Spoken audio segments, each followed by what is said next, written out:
তুমি এখনো নামাজ পড়ো না, এখনো তুমি মসজিদে ঢুকতে পারো নাই। তুমি কি দেখো না মসজিদগুলি বন্ধ হয়ে গেছে? তুমি ইচ্ছা করলে আর মসজিদে ঢুকতে পারবে না,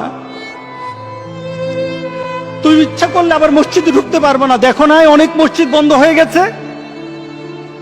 মসজিদে তুমি যদি ঢুকতে না পারো, তুমি কি দেখো না আজকে যারা মারা যায় তাদের মৃত্যুর পর তাদের কাছে কেউ যায় না।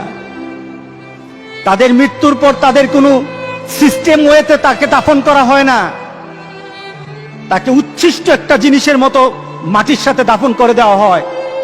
এ মানুষগুলি কাছে যায় না, টেনে টেনে দড়ি ধরে টেনে দিয়ে তাকে গর্তের মধ্যে ফেলে দেয়, তার কাছে যায় না। তুমি কি দেখো না? তুমি কি দেখো না আমার মাবুদ আমাদের প্রতি রাগ করে আছে? আমাদের মাবুদ আমাদের প্রতি রাগ করে আছে। আমাদের মাবুদকে আমাদেরকে সন্তুষ্ট করতে হবে, সন্তুষ্ট করতে হবে। যিনি গজব দিয়েছেন উনি আমাদেরকে বাঁচাবেন। আমরা আমাদের মাবুদকে রাজি করতে হবে। আমরা তওবার মাধ্যমে আল্লাহকে রাজি করতে আর চেষ্টা হব। গোটা পৃথিবীর মুসলমান, আর সময় নাই, আর সময় নাই। আপনি এখন বাংলাদেশের রাস্তাঘাটে হাঁটেন, এমন পরিবেশ যেন আল্লাহ না করে, জোরে বলেন আল্লাহুম্মা আমিন। এমন পরিবেশ যেন আল্লাহ না করে বাংলাদেশের মানুষ ঘর থেকে বের হবে না। যখন ঘর থেকে কেউ বের হবে তার লাশটা বের হবে, কেউ জানাজাও দিবে না। এমন হয়ে যাবে যদি আল্লাহকে সন্তুষ্ট না করতে পারেন, এমন হয়ে যাবে। সুতরাং আমরা আল্লাহর কাছে প্রাণ বলে আজকে কাঁদি।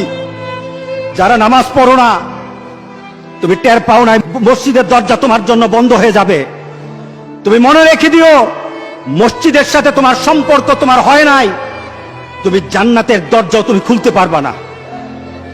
তুমি এখনো বেনামাজি, এখনো সকালবেলা তুমি ঘুমাও, এখনো তুমি আল্লাহকে ভুলে আছো, এখনো তোমার কাছে তওবার কথা তোমার চিন্তাতে আসে নাই। তুমি অনেক কিছু হতে পারো, তুমি মুসলমানের কাতারে থাকবা না।